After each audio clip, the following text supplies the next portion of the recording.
ஓம் சாந்தி. அனைவருக்கும் எனது வணக்கம்.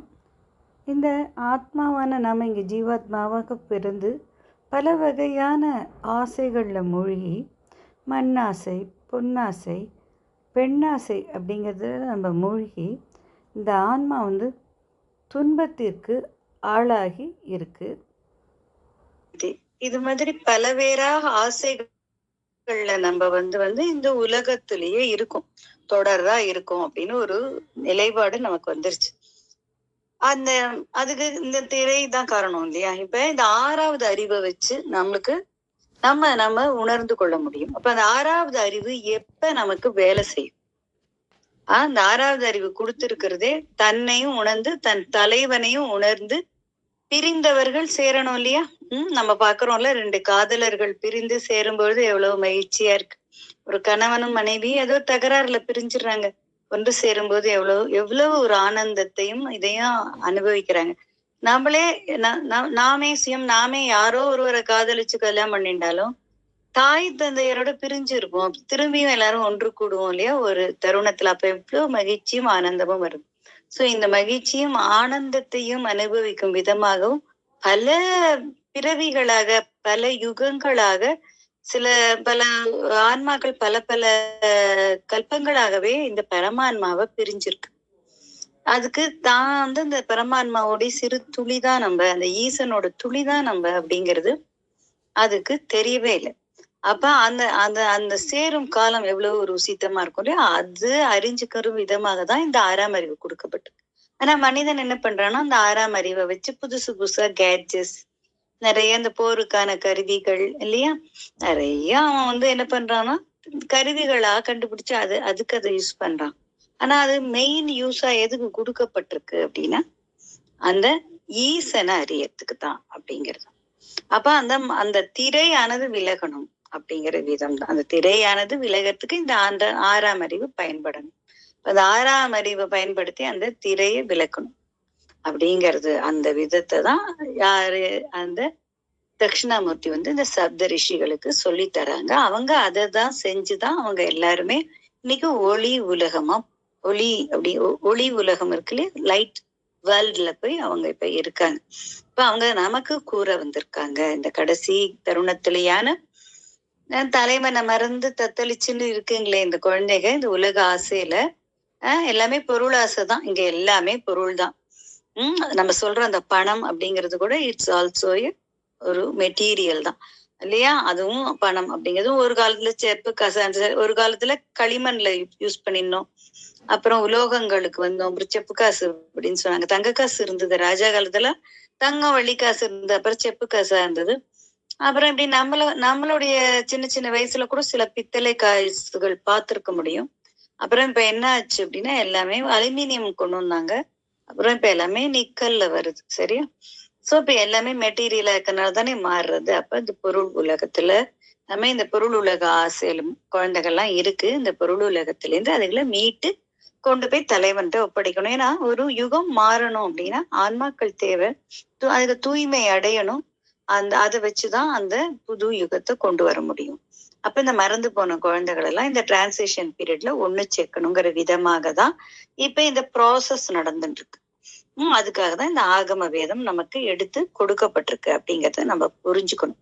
புரிந்து கொண்டு நம்மளும் அதுல கூறப்பட்டிருக்கிற அந்த விஷயங்களை அவங்க என்ன எடுத்து சொல்றாங்க அப்படிங்கறத நம்மளும் நம்மளுடைய கவனத்துக்கு கொண்டு நம்ம அதுக்குள்ள பயணிக்கணும் அப்படிங்கிறது தான் இங்க ஒரு விஷயமா நம்ம எடுத்துக்கணும்.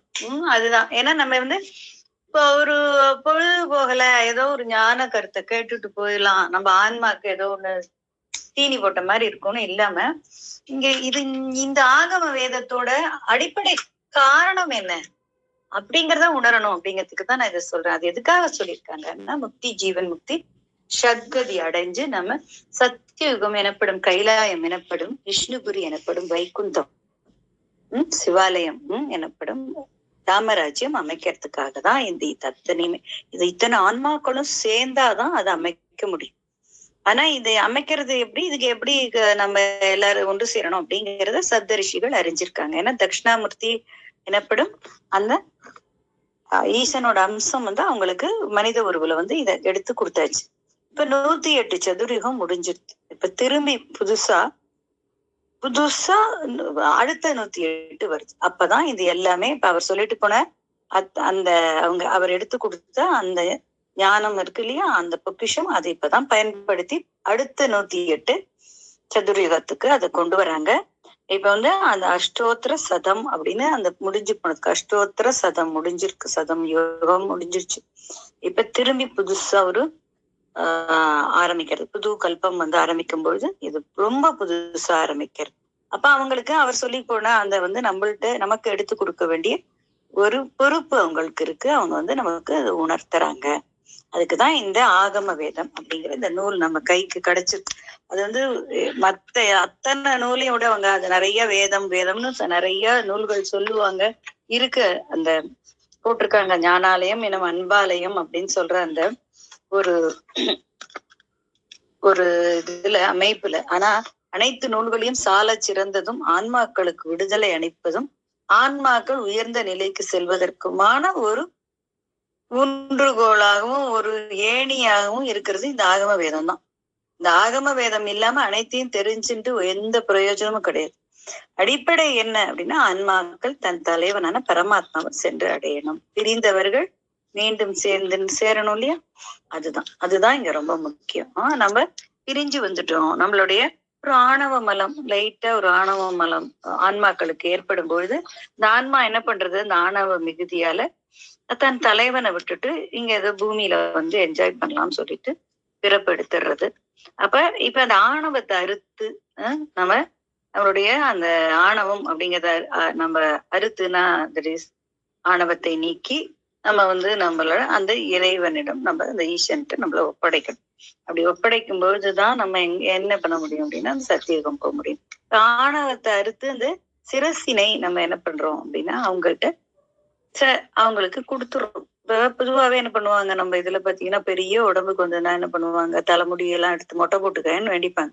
ஏன்னா இந்த உடம்புக்கு சிரசு தான் பிரதானம். எந்த ஒரு ஆன்மீகமாக இருந்தாலும், எந்த ஒரு ஞான பாதையா இருந்தாலும், யோக பாதையா இருந்தாலும் சிரசுக்கு தான் மரியாதை கொடுக்கணும். ஏன்னா நம்ம எல்லாருக்குமே ஒரு ஒரு ராஜாவே தன்னோட அந்த போர்ல தோற்று போயிட்டேன்னா தன்னோட தலையில அணிஞ்சிருக்கிற அந்த கிரீடத்தை தான் எடுத்து அந்த எதிரி ராஜாவோட காலடியில வைக்கணும்.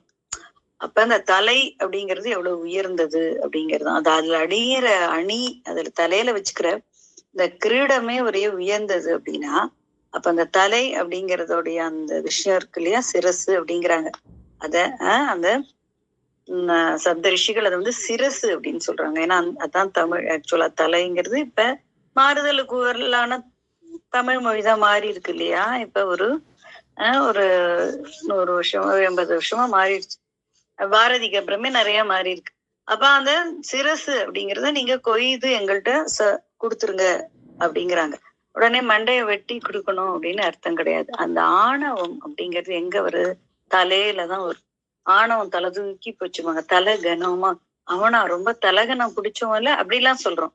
சோ அந்த தலைகனம் எனப்படும் அந்த ஆணவம் அப்படிங்கிற அந்த மலத்தை நம்ம அறுத்து எரிஞ்சு அந்த ஆணவம் மற்ற அப்படி தூய்மையா ஆகும்போது சிரசானது யார்கிட்ட ஒப்படைக்கப்படுறது அப்படின்னா அகத்திய மகரிஷிட்ட ஒப்படைக்கப்படுறது.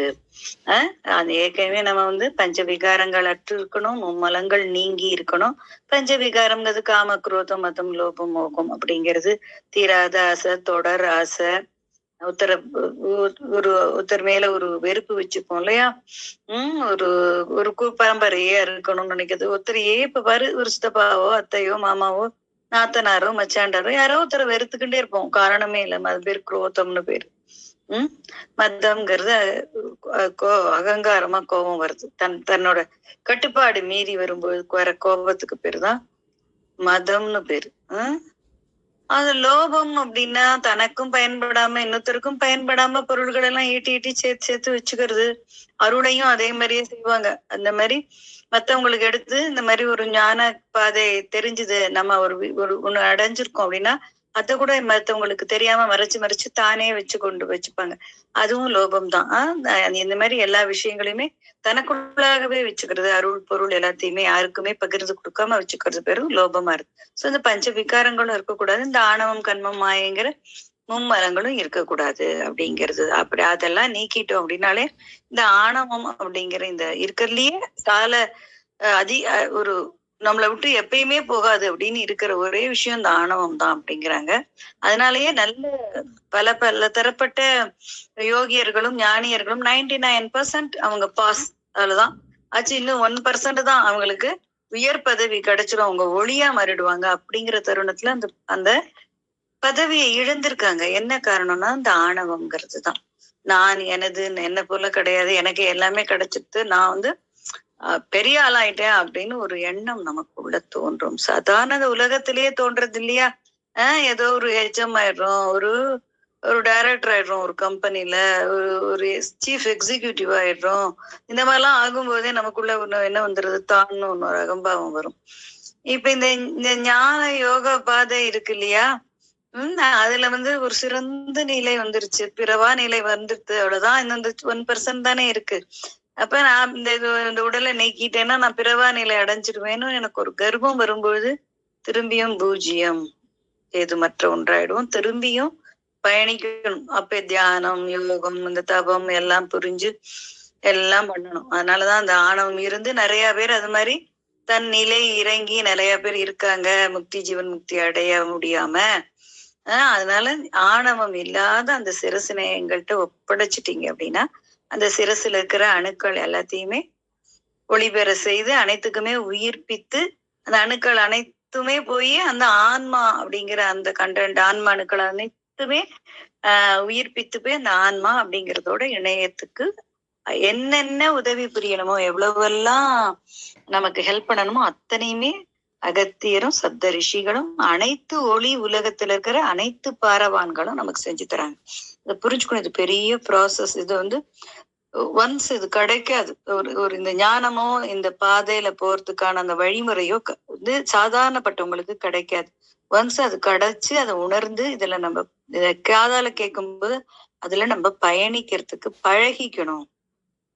நம்மளுடைய இந்த எல்லா பழக்க வழக்கங்களையும் அழகா மாத்திட்டு நம்ம சுபகுணங்களை சேர்த்துக்கொண்டு அவகுணங்களை விட்டு ஒழிக்கணும். காசி பேசுறது, தேவையற்ற விஷயங்கள்லாம் பேசுறது, அடுத்தவங்களை போல நம்மளும் வாழணும்னு நினைக்கிற அந்த பொறாமை மனப்பான்மை, அந்த அடுத்தவங்களை பத்தி காசி பேசுறது, இந்த மாதிரியான அந்த வெட்டி கதை வீணாய் வம்பு பேசுவோம்ல, வெட்டி டயத்துல அது எல்லாத்தையும் விட்டுட்டு எப்போதுமே அந்த ஒளிப்புள்ளியாகிய ஈசனை சிந்திக்கும். ஒளிப்புள்ளியாக பரமான்மா, தாயும் தந்தையுமான பரமான்மா அப்படின்னு நம்ம புரிஞ்சுக்கணும். ஏன்னா பரமான்மா நம்ம ஒண்ணு சொன்னோம்னா அது எப்பயுமே சக்தியோட தான் அந்த இருக்கும். பரமாத்மாவோட சக்தி தான் நமக்கு இப்ப உயிரா செயல்படுறது. இங்க நம்ம உடல்ல உயிர் சக்தியா செயல்படுறது.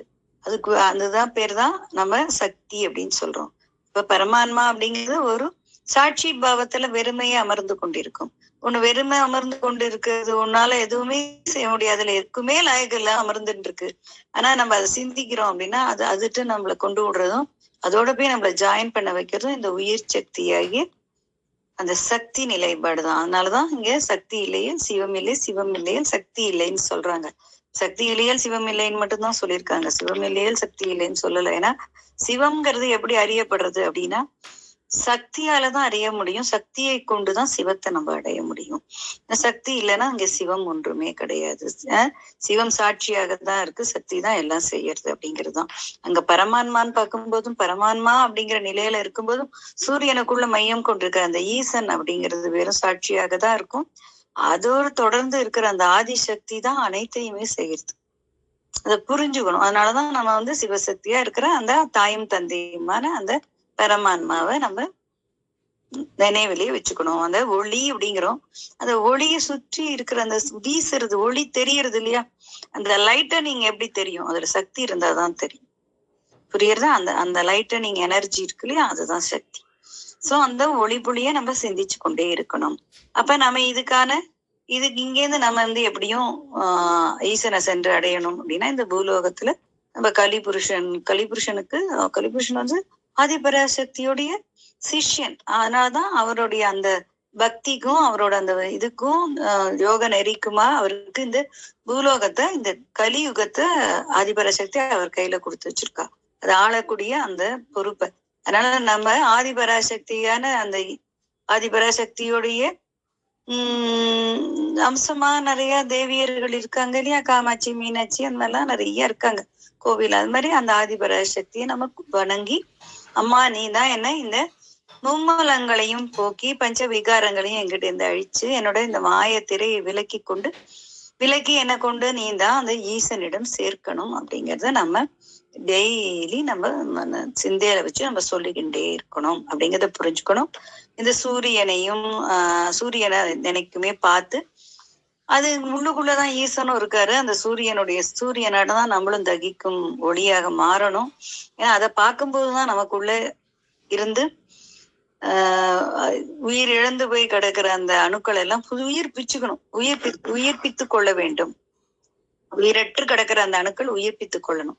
அப்ப அதுக்கு சூரிய ஒளி தான் நமக்கு நிறையவே ஹெல்ப் பண்ணும். அதாவது அதை வந்துதான் அந்த காலத்துல எல்லாம் சூரிய வணக்கம் அப்படின்னு எடுத்து வச்சிருப்பாங்க.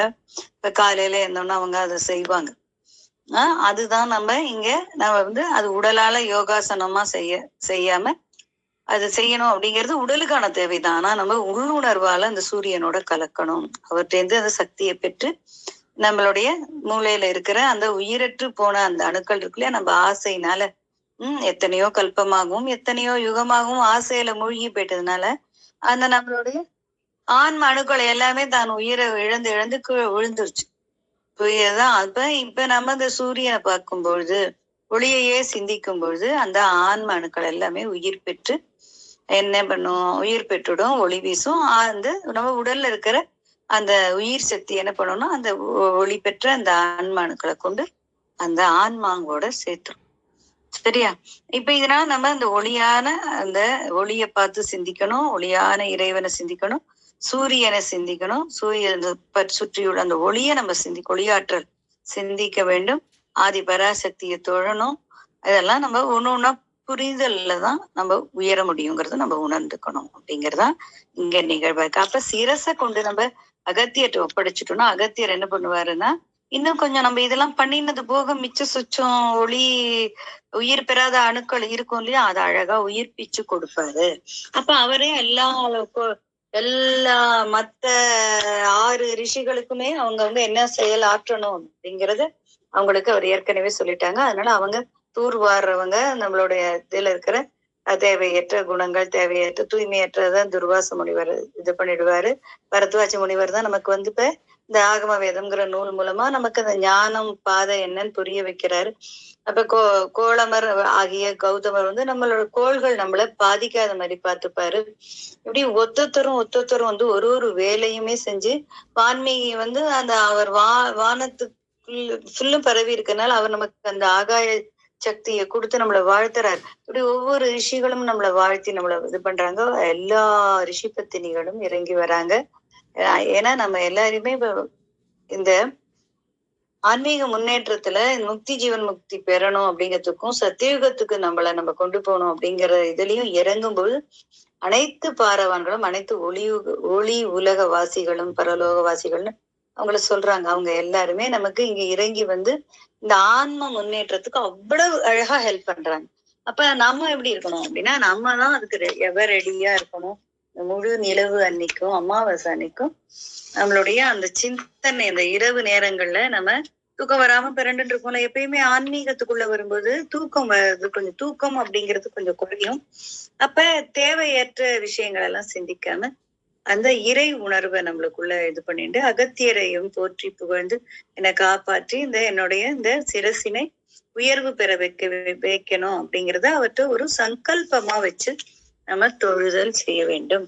எப்பயுமே நம்ம இந்த சப்த ரிஷிகளையும் நம்ம தொழணும். காலையிலயும் நைட்டும் படுத்துக்கிறதுக்கு முன்னாடியும் பார்த்தா ஈசானிய மூலை அப்படிம்பாங்க. வட கிழக்கு மூலையை பார்த்து நம்ம வணங்கி சப்த ரிஷிகளின் அந்த ஒளிய நாங்க துருவ நட்சத்திரத்தின் ஒளியை நாங்க எனக்குள்ள நிரப்பிக் கொள்கிறேன் அப்படிங்கிறத ஒரு சங்கல்பமா சொல்லி நம்ம தலை தாழ்ந்து வணங்கணும். சிரம் தாழ்ந்து வணங்கிடும் போது இந்த சிரசுக்கு என்ன செய்யணுமோ அத்தனையும் அவங்க செய்வாங்க. காலையிலயும் அதே மாதிரி மார்னிங் ஏந்திர உடனே அதே மாடல் அப்படியே பெட்ல காலை மடிச்சு போட்டு உட்காந்துட்டு அழகா அந்த வடகிழக்கு மூளை துருவ மூலையை பார்த்து துருவ நட்சத்திரத்தின் பேரொளியும் பேரருளும் என்னை நிரக்கட்டும் அப்படின்னு சொல்லணும். சொல்லி சொல்லியே நம்ம அன்னன்னைக்கான டே ஆரம்பிக்கும் போது அவங்க நமக்கு ரெடியா இருக்காங்க. எப்ப ரெடியா இருக்காங்க? குழந்தைகளுக்கு எல்லாமே செய்யறதுக்கு தான் அவங்க ரெடியா இருக்காங்க. அப்ப நம்ம தான் என்ன பண்ணணும் அப்படின்னா அதுக்கு தயாரா இருக்கணும் அப்படிங்கறத நம்ம புரிஞ்சுக்கணும். சரியா?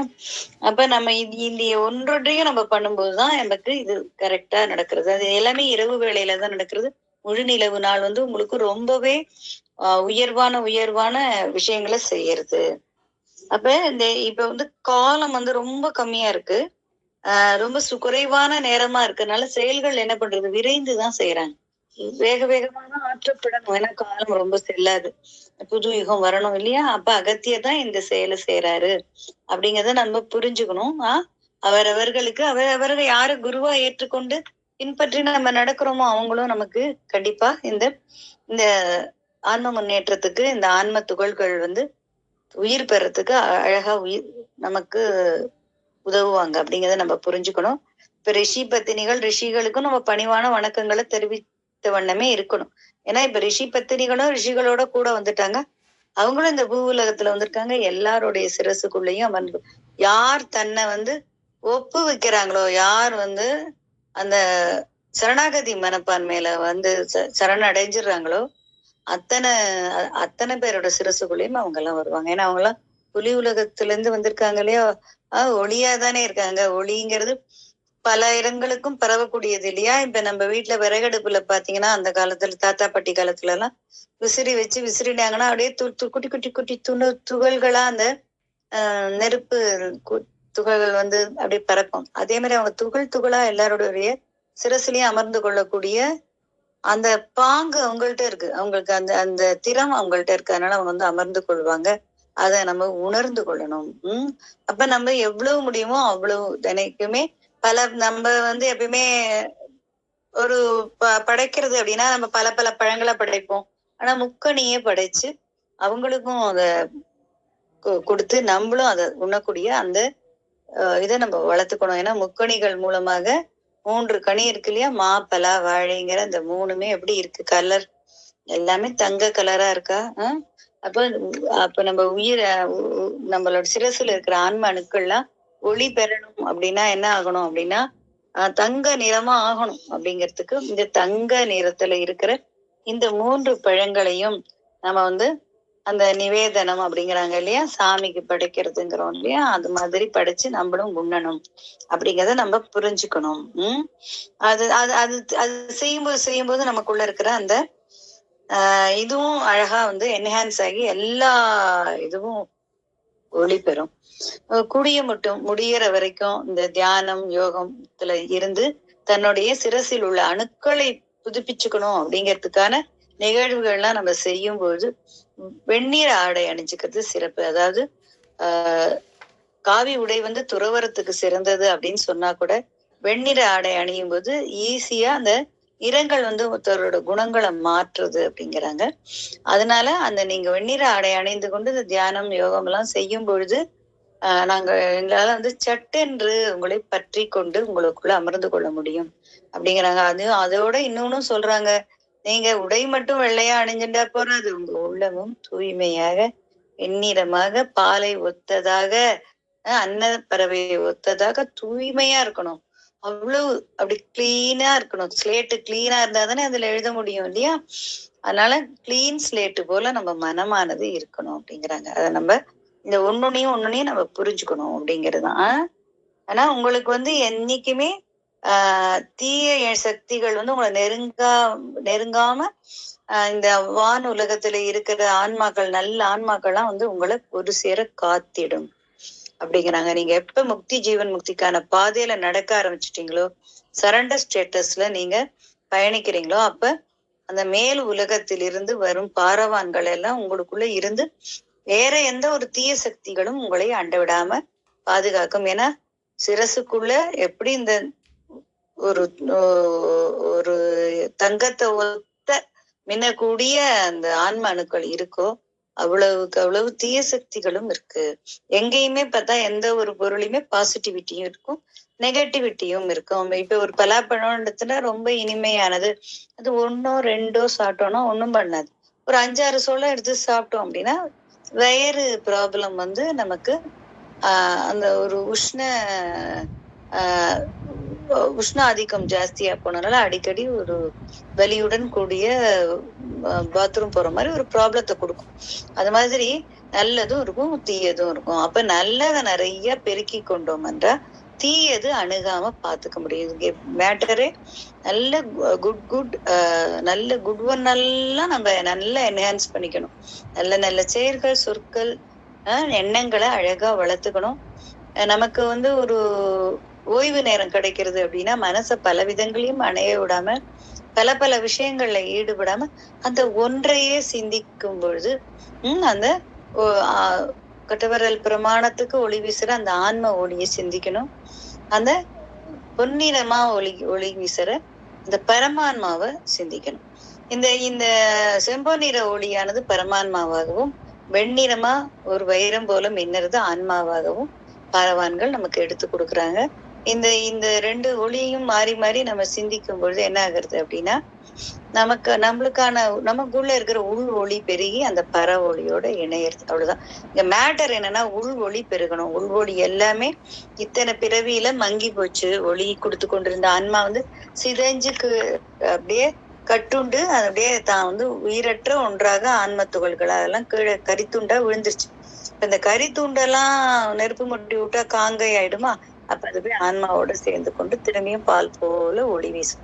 அதை நம்ம புரிஞ்சுக்கணும். புரிஞ்சு கொண்டு செயல்படணும். இங்க உணர்வு தான் நம்மளை உயர்த்தும் அப்படின்னு புரிஞ்சுக்கணும். இப்ப இந்த இது எல்லாம் நம்ம செஞ்சு இந்த சத்தியுகமானது சத்தியுகத்துக்கான வித்துக்களாக தேர்ந்த ஒரு வித்தா எப்படி ஒரு உலகத்துல விதை நெல்கள் அப்படின்னு சேர்த்து வைப்பாங்க. இந்த பயிர் பண்றதுக்கு ஒரு வருஷமும் பயிர் பண்ணி முடிச்சோடனே விதை நெல்லுன்னு சொல்லி ஒரு கூடை எடுத்து வச்சிருவாங்க.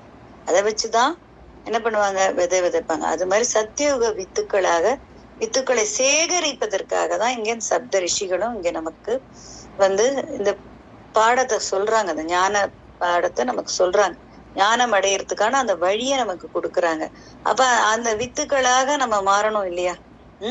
நம்ம வந்து எதுவுமே இல்லாம யாருக்குமே பிரயோஜனம் இல்லாத ஒரு நெல்லா போயிடக்கூடாது. பதர் அப்படிம்பாங்க. பதராக ஆயிடக்கூடாது. எல்லாமே இப்ப என்ன அவங்க யார் வித்துக்கள் ஆகுறாங்களோ வித்தை தவிர மத்த அத்தனை ஆன்மாக்களும் பதராயிடும். பதரான அந்த நெல்மணிகள் எதுக்குமே பிரயோஜனம் கிடையாது. அதெல்லாம் பாதாளத்துக்கு போயிடும். யாரு பதரான நெல்லா இருக்கிற இந்த மனிதர்கள் எல்லாம் பாதாள லோகத்துக்கு போயிடுவாங்க. அப்ப யார் வந்து வித்தாக விளங்குற நெல்மணிகளாக இருக்காங்களோ அவங்கதான் இந்த பூமி இந்த சத்தியுகத்துல விதைக்க போற வித்துக்கள் ஆயிடுவாங்க. சத்தியுகத்துல விதைக்க போற வித்துக்களாக நம்ம மாறணும் இல்லையா? ஏன்னா இங்க யுகமாற்றம் நடைபெறது, இந்த உலக மாற்றம் நடைபெறது, அது முற்றிலும் உண்மை, அது முற்றிலும் நிச்சயம். பாத்தீங்கன்னா பல இவங்க கூட பல சத்சங்கங்கள் கூட இந்த நிகழ்வுல இருக்காங்க. ஏன்னா எல்லாருக்குமே இந்த சத்சங்கங்கள் ஃபுல்லுமே இணைஞ்சு எல்லாருமே சத்தியுகத்துக்காக தான் போராடுறாங்க. ஆனா இங்க நமக்கு தட்சிணாமூர்த்தியாகிய ஈசன் கொடுத்த அந்த ஞானமே நமக்கு கிடைச்சிருக்கு. நம்ம அந்த ஞானத்தை பின்பற்றி நம்ம அதுல அந்த முறையில நம்ம நடக்கும்போது நம்மளால ஈஸியா அந்த சத்கதியை அடைய முடியுங்கிறத நம்ம புரிஞ்சுக்கணும். அதுதான் நம்ம புரிஞ்சுக்கணும். அப்ப வந்து நம்ம வந்து இந்த ரிஷி வந்து நம்மளை பற்றுவாரா, அந்த ரிஷி வந்து நமக்குள்ள இணைஞ்சுப்பாரா அப்படிங்கிறத பத்திலாம் நம்ம எதுவுமே சிந்திக்காம நம்மளுடைய அந்த நினைவை வந்து அந்த ஈச புள்ளிட்டையும் நம்ம என்னைக்கும் தொழ வேண்டிய அந்த நம்ம அந்த சூரியனையும் வணங்கி ஆதிபராசக்தியும் வணங்கி நமக்கு வந்து நம்ம இந்த உள் ஒளியை பெருக்கிறதுக்காக நமக்காகவே இந்த பூமிக்கு இறங்கி வந்திருக்கிற அகத்தியரையும் போற்றி வணங்கி கொண்டே இருக்கும்போது நம்மளுடைய உள்ளுக்குள்ள வந்து அமர்ந்து கொள்ள வேண்டியது யாரும் அவங்க வந்து எல்லாமே இங்க ஆட்டோ மோட்ல நடக்கும். நம்மளை மாத்தின்ட்டோம் அப்படின்னா யாருக்கு என்னென்ன நம்ம என்ன டெசிபல் நம்ம என்ன வேவ் லெங்க்ல இருக்கோம் எல்லாமே இங்க சித்திரகுப்தமாக பதிவு பண்ணப்படுறது. நம்ம எல்லாருடைய இன் அண்ட் அவுட்டும் என்ன புரிஞ்சுக்கணும். இன் அண்ட் அவுட் அத்தனையுமே இங்க சேவ் பண்ணி வச்சிருக்காங்க. எல்லாமே ரெக்கார்டட் தான். எல்லாமே ரெக்கார்ட் ஆகும். எண்ண அலைகள், wave length, electro magnetic wave length. அதை நம்ம ஒண்ணு நினைச்சிட்டு நான் நினைக்கவே இல்லைன்னு சொல்லி அழிக்க முடியாது. ஏன்னா இதை ரப்பர் போட்டு அழிக்க முடியாது. அந்த எண்ண அலைகள் எல்லாத்தையும் எப்படி அழிக்கலாம் அப்படின்னா அந்த ஈசனை சிந்திக்கும் பொழுது மட்டும்தான் அழியும். எவ்வளவுக்கு எவ்வளவு ஒளிப்புள்ளியாகிய அந்த சிவம் அப்படிங்கிற அந்த செம்பொன் நிற புள்ளியே சிந்திச்சு சதா சதா சதா சதா சதா அவரோட இணையும் போது நம்மளுடைய பாபங்கள் பஸ்பமாகிறது கண்களா. அது நான் அதை அனுபவிச்சு அதுல நான் பயணிச்சதுனால சொல்றேன். நம்ம எப்பயுமே அவரையே சிந்திச்சு கொண்டு இருக்கும்போது 24/7 அவரோடைய சிந்தனையில இருக்கணும். வெளி உலகத்துக்கு வரத்தான் வரும், நம்மளும் நிறைய வேலை செய்யணும் இல்லையா. ஏதோ பேங்க்குக்கு போவோம், ஆபீஸ் போவோம், ஒரு படிக்கிறோம் அப்படின்னா ஸ்கூலுக்கு போவோம், காலேஜுக்கு போவோம், எல்லாத்துக்கும் தான் போவோம். ஆனா திரும்பி திரும்பி லகான கொண்டு வந்து அந்த ஒளிப்புள்ளியாகிய சிவம் செம்பொன் நிற ஜோதியாக இருக்காரு அப்படிங்கறத புரிஞ்சுக்கொண்டு இந்த இந்த வெள்ளை நிற புள்ளி அந்த சிவப்பு நிற புள்ளியோட இணையணுங்கிறத சங்கல்பம் வச்சு அதையே நம்ம சிந்திக்கும் போது பாபங்கள் பஸ்பமாகிறது. கோவில்ல கூட விபூதி தராங்கல்ல, சிவபெருமானோட கோவில்ல மட்டும்தான் விபூதி தருவாங்க. ஏன்னா சிவனை சிந்திக்கும் பொழுது பாபங்கள் பஸ்பமாகும். நல்லா புரிஞ்சுக்கணும். அப்ப நம்ம இது எல்லாத்தையுமே புரிஞ்சுக்கும் பொழுது நமக்கு இந்த எல்லாமே புரியும் அப்படிங்கறதுதான் நம்ம. அப்ப சப்த ரிஷிகள் யாரு அப்படின்னு பார்த்தோம்னா, பாரத்வாஜர் என்கிற பரதவசி இருக்காரு, விஸ்வாமித்ரர் இருக்காரு, வான்மீகி இருக்காரு, வசிஷ்டர் இருக்காரு, கோளமர் செல்வன் எனும் கௌதமர், துர்வாசர், இவங்க எல்லாரும் தான் இந்த செயலெல்லாம் நமக்கு செஞ்சு கொடுக்குறாங்க. அவங்கதான் இதுக்கெல்லாம் டிபார்ட்மெண்ட் ஹெட். எல்லாரையும் ஒரு ஹெட்டா போட்டு விட்டுருக்காரு. யாரு? அகத்தியர் போட்டிருக்காரு. அகத்தியர் ஈசன் சொல்படி இதை செயலை செய்யறாரு. அப்ப எல்லாருமே நமக்கு அனைத்து பரவான்கள் யார் யார் இதுல ஃபுல் ஃபிளெட்ஜா நம்ம இந்த சத்தியுகத்துக்கு அமைப்போம் அப்படின்னு இறங்குறோம் இல்லையா, அவங்க எல்லாருக்குமே அனைத்து பாரவான்களும் ஆசைகளும் நமக்கு பூரணமா கிடைக்கிறது. அது இப்படி அப்படின்னு கிடையாது, அப்படி இது நமக்கு கிடைக்கிறது. அணுக்களுடைய ஆற்றல் பெருகிவிட்டா என்ன ஆகுது, நம்மளுடைய மூலத்தன்மையும் என்ன ஆகுது, முழுமையா உணர்வோம். நம்மள்ட்ட இருக்கிற அணுக்கள் இருக்கு இல்லையா, உயிர் அற்று போய் கடந்த அணுக்கள் எல்லாம் ஒரு சேர உயிர் பெற்று ஓங்கி நிற்கும் போது நமக்கே நம்ம மூலத்தன்மையை நம்மளுக்குள்ள ஒரு உணர்வா நம்ம கொஞ்சம் குடுவன் ஆயிட்டோம் அப்படிங்கிறது நமக்கே புரிய ஆரம்பிக்கும். அப்புறம் எல்லாருக்கும் இறைவனுக்கும் எல்லாரும் ஆதவனுக்கும் ஈசனுக்கும் நம்ம முழு நன்றியை வணக்கத்தையும் தெரிவிச்சு கொண்டே இருக்கணும் அப்படிங்கிறாங்க. இப்ப பாரு, நம்ம ஆதவனுக்கு, ஏன்னா சூரியன், ஆதவன் சூரியன் ஒளியில பாத்தீங்கன்னா எந்த ஒரு விதையும் இல்லாம எந்த ஒரு நடவும் நடாம இந்த புற்கள் அழகா முளைக்கும், எல்லா இடத்துலயுமே முளைச்சிரும். ஏன்னா ஒரு உயிரை உயிர்ப்பிக்கக்கூடிய தன்மை யாருக்கு இருக்குன்னா சூரிய பகவானுக்கு தான் இருக்காதான் ஆதவன் அப்படிங்கிறாங்க. அவரை தான் நம்ம நன்றியை தெரிவிச்சு கொண்டே இருக்கணும் அப்படிங்கிறதுதான். அப்ப முன்னாடியே சொன்னபடி என்ன பண்றாங்க, குளிர்விக்கிறாங்க, சூடேறாங்க, குளிர்விக்கிறாங்க, இப்படி மாத்தி மாத்தி செல்லும் போது என்ன ஆகுறது, அணுக்களோட மூலக்கூறுகள் யாரும் எல்லாமே 1000 ஞானங்களை நமக்குள்ள நல்கும். நான் இதை பார்த்திருக்கேன். திடீர்னு பார்த்தா கை கால்லாம் ஃப்ரீஸ் ஆன மாதிரி ஜில்லுன்னு போகும், பயங்கரமா ஹீட்டா இருக்கும். அதே கொஞ்ச நேரம் கழிச்சு பாத்தீங்கன்னா பயங்கர ஹீட் ஆகும். சோ இப்ப இந்த எல்லாமே என்ன, ஞான பாதைக்கான ஒரு விஷயம்னு புரிஞ்சுக்கணும். நம்ம ரொம்ப ஹீட்டா இருக்கிற நம்ம திடீர்னு பாத்தீங்கன்னா யாரையும் கை பிடிச்சு அப்புறம் என்னன்னா, ஏன் உன் கை இவ்வளவு ஜில்லுட்டு போறது அப்படின்னு கேட்பாங்க. இல்ல எனக்கு என்னமோ அடிக்கடி சில்லுன்னு ஆறுது அப்படின்னு. சோ இப்ப இந்த சூடா இருக்கிற இந்த உடலை சில்லுபடுத்தும் போது என்ன ஆகுது, நமக்கு நிறைய நிறைய ஞான துளிகள் வழங்கப்படுறது. இந்த ஒளியற்று விழுந்து கிடக்குற இந்த ஆன்ம அணுக்களும் என்ன பண்றது, இந்த கம்ப்ரஸிங் பண்ணும்போது என்ன பண்றது, ஒளி பெறுறது. இது எல்லாமே ப்ராசஸ். அந்த ப்ராசஸ் எல்லாம் புரிஞ்சுக்கணும். அப்ப நம்ம திடீர்னு குளிர்ந்து போயிடுறோம், திடீர்னு ஹீட் ஆறோம் அப்படின்னா இது எல்லாமே நமக்கு ப்ராசஸிங் நடக்கிறது. புரியுறதா? அந்த ப்ராசஸிங்க நம்ம புரிஞ்சுக்கணும். அந்த குளிர்ச்சி எப்படி இருக்கும் அப்படின்னா, அந்த குளிர்காலத்துல குளிர்ற மாதிரி இருக்காது, ஏதோ உள்ளுக்குள்ள ஏதோ குளிருது அப்படின்னு புரியும். உள்ளுக்குள்ள நம்ம குளிர்ந்து போறோம் அப்படிங்கிறதையும் நம்மளால உணர முடியும். அது அடிக்கடி நடக்கும். அடிக்கடி இப்ப இந்த பீரியட்ல நடக்குது. இப்பவே சில் தன்மை தானா கூட, கொஞ்சம் ஜில்லாதான் இருக்கு உலகம்னா கூட, அந்த உள்முகமா ஜில்லுட்டு போறது, உள் உறுப்புகள் எல்லாம் ஜில்லுட்டு மாதிரி இருக்கும். எல்லாமே டாப் டு பாட்டம் ஜில்லுட்டு போகும். இதெல்லாம் புரிஞ்சுக்கணும். அப்ப அந்த குளிர்விக்கிறதையும் ஹீட்டா வர்றதும் எல்லாமே ஆன்மீக முன்னேற்றத்துக்கு தான் நம்ம புரிஞ்சுக்கணும். எதுக்குமே, ஏன்னா இப்ப இந்த ஞானம் தேடி பயணிக்கிற எல்லாருக்குமே இந்த உள்மாற்றம் நடக்கும்போது உடல் மாற்றமும் நடைபெறும். ஏன்னா ஒண்ணுக்குள்ள பாத்திரம் இருக்கு, அதுக்குள்ள சூடா தண்ணி எடுத்து ஊத்துறோம் அப்படின்னா அந்த பாத்திரமும் சுடுதா? அதே மாதிரி ஒரு பாத்திரத்துக்குள்ள ஐஸ் கட்டியை போட்டோம்னா பாத்திரமும் ஜில்லுன்னு போகுதா? அது மாதிரி உள்ளுக்குள்ள உங்களுக்கு இந்த உயிரணுக்களுக்கு இந்த ஆன்ம அணுக்களுக்கான மாற்றங்கள்லாம் ஏற்படும் போது உடல் வந்து பலவிதமா மாற்றங்களுக்கு உள்ளாகும்.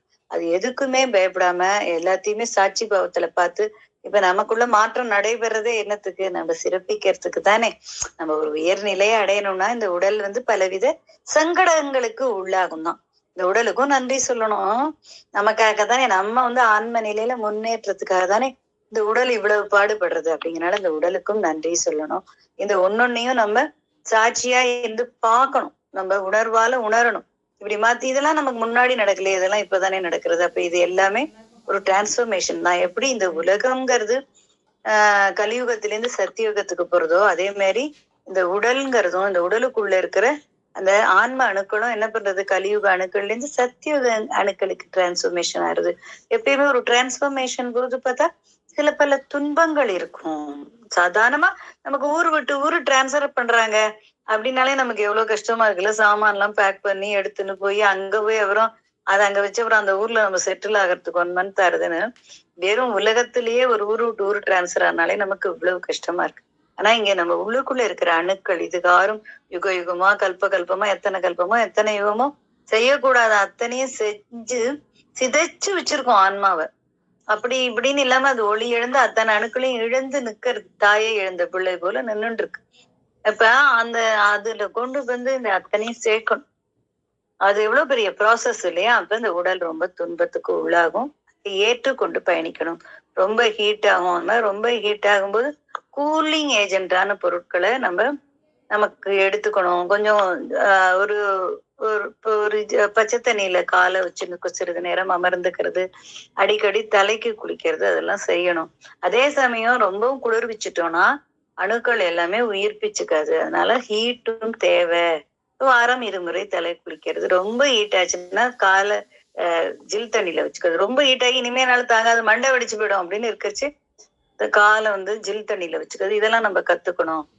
நான் என்ன பண்ணுவேன் அப்படின்னா எனக்கு என்ன புரிதல் கிடைச்சது அப்படின்னா, இந்த கழுத்துல வந்து நஞ்ச வந்து சக்தி வந்து என்ன பண்றா, சிவனுக்குள்ளாக போகக்கூடாதுன்னு சொல்லி எருகி பிடிச்சு அவரை காப்பாத்த அப்படின்னு படிச்சிருக்கனால நான் வந்து ஒரு துண்டெல்லாம் நல்ல ஈர தண்ணியில நினைச்சு கழுத்தை சுத்தி போட்டுருவேன். இந்த உடல்ல இருக்கிற வெப்பம் வந்து தலைக்கு போகாம தலையில இருக்கிற வெப்பம் வந்து உடலுக்கு வராம அந்த நடுவுல வந்து ஈர துணியை பிஞ்சு போட்டு நான் அதை கையாளுவேன். அந்த ஹீட்டை வந்து நான் அந்த மாதிரியா ஒரு ஹேண்டில் பண்ணுவேன். ஸோ இது எல்லாமே நான் ஏன் இங்க உங்களுக்கு சொல்றேன் அப்படின்னா, இது எல்லாமே நீங்களும் கடந்து வர வேண்டி இருக்கும். அப்ப கடந்து வரும்பொழுது ரொம்ப ஹீட் ஆகுறது, இனிமே ஒண்ணுமே பண்ண முடியாத அளவுக்கு உச்சி முதல் பாதம் வரை கொதிக்குது, அப்படியே நெருப்புல விழுந்த மாதிரினா டக்குன்னு துண்டை பிழிஞ்சு கழுத்துல அழகா பாம்பு மாதிரி சுத்திடும். அப்ப பாத்தீங்கன்னா உடல் தானா அழகா குளிர்ந்துடும். சிரசுக்கு வெப்பம் தேவை. அதுக்கும் என்ன தேவையான வெப்பம் இருக்கும். இது இப்படி ஒன்னொன்னும் நம்ம புரிந்து கொண்டு பயணிக்கணும். ஏன்னா இந்த பயணம் வந்து நம்மள உயர்நிலைக்கு அழிச்சுன்னு போகுது. ஆனாலும் அதுல பல இந்த மாதிரி துன்ப நிலைகள் எல்லாம் கடந்துதான் போகணும். எப்பயுமே ரொம்ப லாங் ஜேர்னி எல்லாம் போனா கஷ்டப்பட்டு தானே போறோம் இல்லையா? ஒரு காசி போறோம், ராமேஸ்வரம் போறோம், இது போறோம்.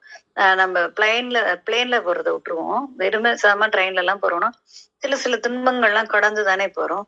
அப்ப அதே மாதிரி தானே இதுவும் ஆன்மீக பயணம்ங்கிறது எப்படி எளிதா நடந்துராது இல்லையா? நமக்கு பூக்கள் வந்து பாதையில இருக்காது, முட்கள் தான் இருக்கும். ஏன்னா இந்த இத்தனை முள்ளு போட்டு வச்சிருக்கோமே, அதுல வராளா, அதுல அவங்க நடந்து வராங்களா அப்படிங்கறத கண்காணிப்பாங்க நமக்கு. அதனால அது எல்லாமே இருக்கும். அதுக்கு பயந்துட்டு அந்த ஆன்மீக பாதையே வேண்டாம் அப்படின்னு சொல்லி லௌகீக பாதையில போறவங்க பல பேர் இருக்காங்க.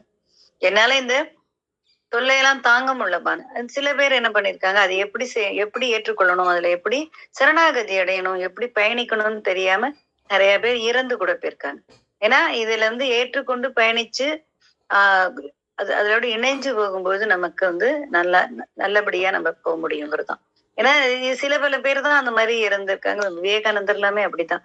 ஏன்னா அவங்க வந்து அந்த குண்டலினி எழுப்புறேன்னு சொல்லி தானே ஏதோ ஒண்ணு ப்ராசஸ் பண்ணி மண்டை ஒடிச்சு போச்சு. இந்த குண்டலினி எல்லாம் எழுப்பவே தேவை கிடையாது, அதுவே எழுந்துக்கும். இங்க அதுதான் அதுவாகவே செய்ய வேண்டிய ப்ராசஸ நம்மளாவே செய்யும் போதுதான் இந்த மாதிரியான சில பல துன்பங்கள் மனிதனுக்கு கிடைக்கிறது. ஏன்னா இங்கே இறை சக்தியாகிய இந்த பிரபஞ்ச சக்தியே நமக்கு எல்லாம் கொடுக்கறது. இத்தனை பாரவான்கள் சுத்தி இருக்காங்க. அவங்க அழகழகா ஒன்னொன்னா நம்மள ஸ்டெப் பை ஸ்டெப் அழகா ஏத்தி விட ரெடியா இருக்காங்க. நம்மளுடைய கோல் என்ன அப்படின்னா, இந்த உயிரை நம்ம உடலுக்குள்ள இருக்கிற ஆன்ம அணுக்கள், சிரசுல இருக்கிற ஆன்ம அணுக்கள் எல்லாமே உயிர் பெறணும். உயிர் பெறணும்னா நம்ம அதை ஒளியாக்கணும். அது ஒளியாக்கணும்னா ஒளியான இறைவனை சிந்திக்கணும். சூரிய ஒளிய நம்ம கண்ணுக்கு நேர பார்த்து சூரியனை வணங்கி அனைத்தையும் உயிர்ப்பிக்க ஆற்றல் கொடுங்கன்னு கேட்கணும். ஏன்னா ஆற்றல், அது சூரிய ஆற்றல்னு நம்ம சொல்றோம் இல்லையா, அந்த ஆற்றல் நமக்கு கிடைக்கணும்னு அவரை நம்ம வேண்டணும். ஆதிபராசக்தி அம்மா தாயே திரைய விளக்கி எனக்கு என் தலைவனை காட்டி கொடுன்னு கேட்கணும். இது எல்லாம் நம்ம புரிஞ்சுக்கணும். ஏன்னா ப்ராசஸ் ரொம்ப கம்மி, செய்ய வேண்டிய மேட்டர் ரொம்ப சின்ன விஷயம். போக வேண்டிய பாதை தான் கொஞ்சம் நீளமா இருக்கு. ஏன் நீளமா இருக்குன்னா, நம்ம 24/7 நினைக்காம லேட் கொஞ்சம் கொஞ்சமா போறோம். ஒரு நாளைக்கு 1/2 மணி நேரம் நான் சிந்திக்கிறேன், 1/4 மணி நேரம் சிந்திக்கிறேன், 10 நிமிஷம் சிந்திக்கிறேன்னா உன்னுடைய டிஸ்டன்ஸ் ரொம்ப லெங்க்தியா போயிட்டு இருக்கு. ரொம்ப தொடர்ந்து அந்த ஒளியான இறைவனோட நீ இணைஞ்சிருக்கும் பொழுது, நான் ஒரு ஆன்மா வைரம் போல மின்றேன், நான் வெள்ளையா இருக்கேன், ஒரு வெள்ளை நிற ஒளி புள்ளியான ஆன்மா அப்படிங்கறதுல நிச்சய புத்தி வச்சுட்டோம்னா மாற்று கருத்தே இருக்கக்கூடாது. ஏன்னா நம்ம ஒரு பெண் அப்படின்னு நம்மளுக்கு சின்ன வயசுல எனக்கு எங்க அம்மா சொன்னாங்க, நீ எப்படி சொல்லுவாங்க, நீ அப்பெல்லாம் கேர்ள் பாய்ல பேச மாட்டேன், நீ பொமநாட்டி குழந்தை, அதனால நீ போய் ரொம்ப பாய்ஸ் எல்லாம் யூரின் போச்சு போய் பக்கத்துல எல்லாம் போக கூடாது அப்படின்னு எனக்கு ஒரு நாள் சொல்லி கொடுத்து. ஏன் அவங்க எல்லாம் போய் அவங்களோட எல்லாம் போறா, வீட்டுக்குள்ள போ அப்படின்னா. இல்லம்மா எல்லாரும் அங்க ஃப்ரெண்ட்ஸ் எல்லாம் போறோம். இல்ல நோ எல்லாம் சொல்ல மாட்டாங்க அப்பெல்லாம். இல்ல நீ வீட்டுக்குள்ளதான் போகணும், நீ பொம்மநாட்டி குழந்தை அப்படின்னாங்க. அப்படின்னா பொம்மநாட்டி குழந்தைனா என்னம்மா, ஏமா நான் பொம்மநாட்டி அப்படிலாம் எங்க அம்மாட்ட கேட்கல. அம்மா சொன்னாங்க அப்படின்னா நம்ம கேர்ள் அப்படிங்கறத நம்ம அக்செப்ட் பண்றோம். அதே மாதிரி இறைவன் சொல்லி இருக்காரு, இறைவன் சொன்னதை கேட்டு சப்த ரிஷிகளும் நமக்கு சொல்றாங்க, கட்டவரல் பிரமாணமா இருக்கிற ஒளியான வெண்ணிற ஒளியான நீ ஆன்மா அப்படின்னு சொல்லிட்டாங்க. அப்ப அப்படியே ஏத்துக்கணும். அதுக்கு ஏன் என்ன எதுக்கு ஒய் வாட்டு வெண்ணு விச்சு அந்த கொஸ்டின் கேட்க கூடாது. அதான் சரணாகதி மனப்பான்மைங்க. சொல்லிட்டாங்க, ஏத்துக்கணும். இறைவன் எப்படி இருக்காரு, செம்ப நிற ஒளியாக இருக்காரு. சோ இந்த வெண்ணிற புள்ளி இந்த செம்ம நிற ஜோதியோட இணையணும் அப்படிங்கறத இப்ப நான் அப்படின்னு சிந்திக்கும் போதே நான் உடனே நம்ம கண் முன்னாடி அந்த வைரம் போன்ற ஜொலிக்கிற வெண்ணிற ஒளி வரணும். சரியா? அப்ப என்னுடைய தலைவன், என்னுடைய தந்தை, என்னோட தாய், எது வேணா வச்சுக்கலாம், என் ஃப்ரெண்டு, சக்கல ரூபங்களையும் இறைவனை சிந்திக்கணும். தாயா நினைக்கணும், தந்தையா நினைக்கணும், காதலனா நினைக்கணும், காதலியா நினைக்கணும். எல்லா விதத்திலையும் கணவன் மனைவி, நம்ம குழந்தைகள், சகோதரன், எப்படி சகல விதத்தை உறவாவும் அவரையே சிந்திக்கும் போது, இதெல்லாம் நான் செஞ்சதுனாலதான் நான் எப்படி உனக்கு இதெல்லாம் கிடைச்சது, இதெல்லாம் நீ பார்த்துக்க முடியுமான்னு கொஸ்டின் நான் கேட்பீங்க. நான் சதா அப்படித்தானே நினைப்பேன். அவரை நான் அவர் உயர்வாவே நினைப்பேன். அதாவது அவர் இப்படி இறைவன்னால அவருடைய தேவர்களோட எல்லாம் பேசிட்டு ஊஞ்ச பேசிட்டு இருக்காரு. நான் அவரை ஏங்கி பாக்குறேன், அவர் என்ன பார்க்கல. அந்த அருங்குணங்களை ஒன்னொன்னையும் ஒரு ஆபரணமா அணிஞ்சுண்டு, எப்படி ஒரு நெற்றி சுத்தி அப்படின்னா ஒரு பொறுமைங்கிற நெற்றி சுட்டி, அன்புங்கிற திலகம், கருணைங்கிற கண்மை, கனிவுங்கிற உதட்டு சாயம், அப்படி ஒன்னொன்னு ஒரு ஆபரணமா அணிஞ்சுன்னு போய் நின்னு மறைஞ்சு எட்டி என்னுடைய இணையான அந்த சிவபெருமானை பாக்குறேன். அப்படியே அவர் அப்படியே ஜோதியா அப்படியே இருப்பாரு. அப்படி ஜோதியா இருக்கச்சு அதுக்குள்ள அப்படியே லைட்டா உருவம் தெரியும் அப்படிங்கிற மாதிரி என்னோட மைண்ட் செட்டுக்கு நான் பாக்கிறேன். அவர் என்ன பார்க்கவே இல்லை. நானும் அங்கேயே பொறுமையா நின்னு பாக்குறேன், அவர் என்ன பார்க்கல. ஏன் அவர் நம்மள பார்க்க மாட்டேங்கிறாரு, ஏன் நம்மள அவர் கன்சிடர் பண்ணல அப்படின்னு ஒரு தாட் ப்ராசஸ் ஓடும்போது, சோ நம்ம குணங்கள் இது குறைவா இருக்கும், இன்னும் 2-3 குணத்தை எடுத்து போட்டுக்கலாம் அப்படின்னு சொல்லிட்டு பணிவு அப்படிங்கிற கொலுசு போட்டுக்கிறேன். அந்த மாதிரி சொல்லிட்டே போவேன். அந்த அருங்குணங்கள், தெய்வீக குணங்கள் இவ்வளவு இருக்குன்னு இருக்கு. அது உங்களுக்கு நெக்ஸ்ட் கிளாஸ்ல சொல்றேன். அது எல்லாத்தையும் அப்படியே ஒன்னொன்னா ஆட் பண்ணி போட்டுப்பேன். வைராகியங்கிறது, உறுதிங்கிறது, ஒன்னொன்னுக்கும் ஒன்னொன்னு ஆபரணங்களா நானாவே இதெல்லாம் எனக்குள்ள ஒரு உணர்வா ஏற்படுத்தி கொண்டு அவரை எட்டி பார்த்தோன்னா அத்தனை பேரோடையும் சுத்தி அத்தனை 33 கோடி தேவர்களும் இருக்குச்சு. என் தலைவன் என்ன அப்படி நிமிர்ந்து பார்த்து அப்படி சிரிப்பார். ஆஹாப்பு நம்ம பார்த்துட்டாரு. ஏன்னா அவருக்கு வேண்டிய அந்த குணங்கள் நம்மள்ட்ட இருந்துருச்சு. குணங்கள் எல்லாம் நம்ம அணிஞ்சு கொண்டோம்னா என்ன ஆயிருது, நம் தலைவன் நம்மள நோக்குறான் அப்படின்னு சிந்திப்பேன். இப்படி ஒன்னொன்றா அப்படியே இணைஞ்சு இணைஞ்சு இணைஞ்சு அவரோட அப்படி வரணும். அப்படி வரும்பொழுதுதான் அந்த பரமாத்மா இந்த ஜீவான்மாவை என்ன பண்றாரு, ஏற்றுக்கிறாரு. இப்ப இது மாதிரிலாம் நம்ம டைம் இருக்குச்சு எல்லாம் வெட்டியா வீணா கதை பேசிட்டு யூடியூப் எல்லாம் பார்த்துட்டு இருக்கச்சு, அதெல்லாம் விட்டுட்டு இறைவனை ஒரு உறவா இப்ப எனக்கு அண்ணன் தம்பியே இல்லை அப்படின்னா நான் என் அண்ணாவை பார்க்க போறேன். என் அண்ணனா இந்த பரமாத்மா இருக்காரு. அவர் அந்த அண்ணனுக்கு என்னென்னலாம் கொண்டு போலாம், என்னென்னலாம் பிடிக்கும். பரமாத்மாவே அண்ணானா நான் என்னென்ன கொண்டு போகணும். அவன் எப்படியும் நம்ம பலகாரங்கள்லாம் வாங்கிட்டு போவோம், பரிசு பொருட்கள்லாம் வாங்கிட்டு போவோம். அப்ப அந்த ஒரு பரிசு பொருளும் ஒரு குணம், ஒவ்வொரு பலகாரமும் ஒரு குணம். அப்படி போய் அண்ணாவை பாக்குறேன். அப்படியே நீ நீ இங்க எங்கேயோ வேலை பாக்குற, நான் அங்க எங்கேயோ இருக்கேன், நம்ம 2 பேரும் எப்பனா சேரணும், அப்படி நம்ம சேர்ந்து இணையணும் அப்படிங்கறது போய் அண்ணாட்ட ரெக்வஸ்ட் வைக்கிறேன். அப்படியெல்லாம் நான் அந்த மாதிரி சிந்தனையில எல்லாம் இருப்பேன். தயாராவேன் அண்ணாவை பார்க்க போறதுக்கு. ஒரு குணமா செலக்ட் பண்ணி ஒரு பரிசு பொருள் எல்லாம் ரெடி பண்ணின்னு போய் அண்ணாவை பாக்குறேன் அப்படின்னு சொல்லி போவேன். தோழியை பாக்குறேன்னா அதே மாதிரி மாடல்ல, தோழனை பாக்குறேன்னா அது மாதிரி, இப்படி ஒன்னொன்னா நிறைய சிந்திச்சு நிறைய இந்த மாதிரி கேம் எல்லாம் நான் விளையாடி இருக்கேன். இதை எப்படி எல்லாம் பண்ணி பண்ணி பண்ணி அவரோட நான் ரித்தமா அப்படி பாயிண்ட் டு பாயிண்ட் இணைஞ்சுதான் அவர் எனக்கு பூரணமா தன்னை காட்டி கொடுத்தார். அதுதான் நான் அந்த ஈசனையும் பார்த்தேன். அந்த ஈசனுக்கு ஆதாரமா இருக்கிற அந்த பேரண்ட பெருவழியா இருக்கிற அகண்ட பேரண்ட பெருவழியும் என்னை முதல்ல அவர் தான் என்னை காட்சி கொடுத்தேன்னா, ஒளி புள்ளியாவும் இல்லை, என்னை பார்த்துக்கோ அப்படின்ட்டு யாரு மெயின் சோர்ஸ் தன்னை எனக்கு காட்சி கொடுத்து எனக்கு காட்டி கொடுத்தாரு. அதுக்கப்புறம் தான் நான் அந்த ஈசன் அப்படிங்கிற அந்த நிலையையே அதுக்கப்புறம் தான் நான் பார்த்தேன். அப்ப நம்மளுடைய அன்பு எவ்வளவு தூரம் இருக்கும் பொழுது அந்த இறைவனோட அன்பு செய்யணும். ஒரு காதலன் காதலிய நினைக்கிற மாதிரி, ஒரு தாய் தன் குழந்தைய நினைக்கிற மாதிரி. எப்படி ஒரு நிச்சயதார்த்தம் நடந்துட்டுனா ஒரு காதலிக்கிறோம், ஒரு லவ்வரையே நம்மளுக்கு பிக்ஸ் பண்ணிடுறாங்க மேரேஜுக்கே அப்படின்னா எவ்வளவு ஹாப்பினிங்ஸ் மனசுல. அது மாதிரி நாம நினைக்கணும். எல்லா உறவுகள்லயும் நினைக்கணும். குழந்தையா நினைக்கும் போது என் குழந்தை ஹாஸ்டல்ல படிக்கிறது அதுதான் பரமாத்மா அப்படின்னு சொல்லிட்டு அதுக்கு எல்லாம் செஞ்சு எல்லாம் எடுத்துட்டு அதுக்கு எல்லா பொருளும் இங்க வாங்கி சேர்த்து எடுத்துன்னு போய் பார்த்துட்டு அந்த குழந்தை அம்மான்னு ஓடி வருது. நாம அதை மகனேன்னு கட்டிக்கிறேன். அப்படி கட்டிக்கும் போது செம்பு நிற ஜோதி அந்த வெள்ளை ஜோதி கட்டிக்கிற மாதிரி அப்படியே அது அப்படியே மன உணர்வுல கொண்டு வருது. அப்புறம் சீக்கிரமே படிப்பு முடிஞ்சு நம்ம எல்லாம் சேர்ந்துடலாம் அப்படின்னு சொல்லி அதோட பேச அதுவும் அம்மா நான் உன்னோட வந்துடுறேம்மா ஒழுங்கா படிச்சுட்டுன்னு சொல்ற மாதிரி மகனா நினைச்சுப்பேன். இந்த மாதிரி ஒன்னொன்னுலயே நம்ம தான் உணர்வாலதான் உயர முடியும். உயர்ந்தாதான் இறைவனை அடைய முடியும். நிறைய டாக்டிஸ் இந்த மாதிரி இதெல்லாம் நான் இப்ப சொன்ன விஷயங்கள் எல்லாம் நானே என்னுடைய அந்த ஒன்னொன்னையும் கடந்து வரைச்சே மறந்துட்டேன். பட் இப்ப எனக்கு என்னமோ ஞாபகம் வந்தது. உங்களுக்கு தெரியும், உங்கள்கிட்ட இதை பகிரணுங்கிறது பிரபஞ்ச சக்தியோடைய ஒரு கட்டளையா இருக்கிறதுனால நான் பகிர்ந்திருக்கேன். ஏன்னா நான் இதெல்லாம் கடந்து வந்ததை நான் மறந்துட்டேன். நிலைகள் மாறும்போது மறந்து போயிருது. எவ்வளவுலாம் நம்ம பிரயத்தனப்பட்டு தானே அந்த இறைவனை அடைய முடியும் இல்லையா? சும்மா நினைச்சேன், சும்மா தியானம் பண்ண 1/2 மணி நேரம் 10 நிமிஷம் ஏன் பார்க்க முடியல, எனக்கு ஏன் காட்சி தரலன்னா எதுவுமே சும்மா வராது இல்ல. அப்படி நுணுக்கமா அவரோட இணைஞ்சிருக்கும். நுணுக்கமா இணைஞ்சிருக்கும்.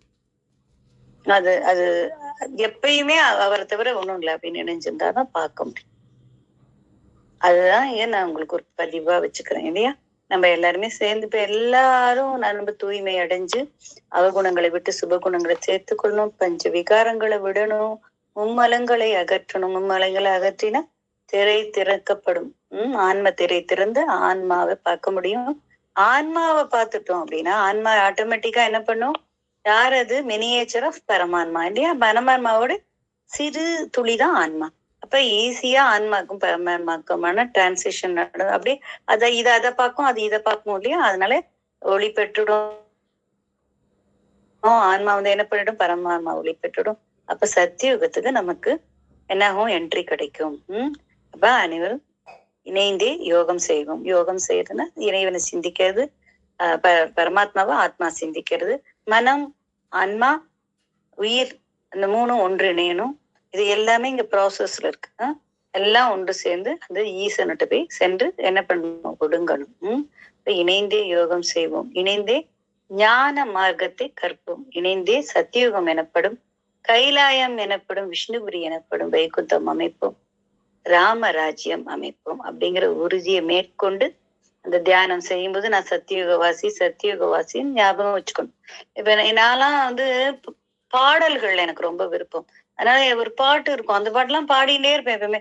சத்தியுகத்தின் மருமகன் நான் என்றால் பற்றிவிடு அவனை பிந்து ஸ்வரூபமாய், பூப்பழம் நம்மை கேட்கவில்லை, பூ போல் மென்மையாய் இருந்து வீடு அப்படின்னு சொல்லும்போது, ஓ நம்ம சாஃப்டனா இருக்கணும், இல்லாட்டி கைண்ட் அனஃபா இருக்கணும் அப்படிங்கறது என்னோட உள் இதுலயே உணர்வுலயே பதிஞ்சிடும்.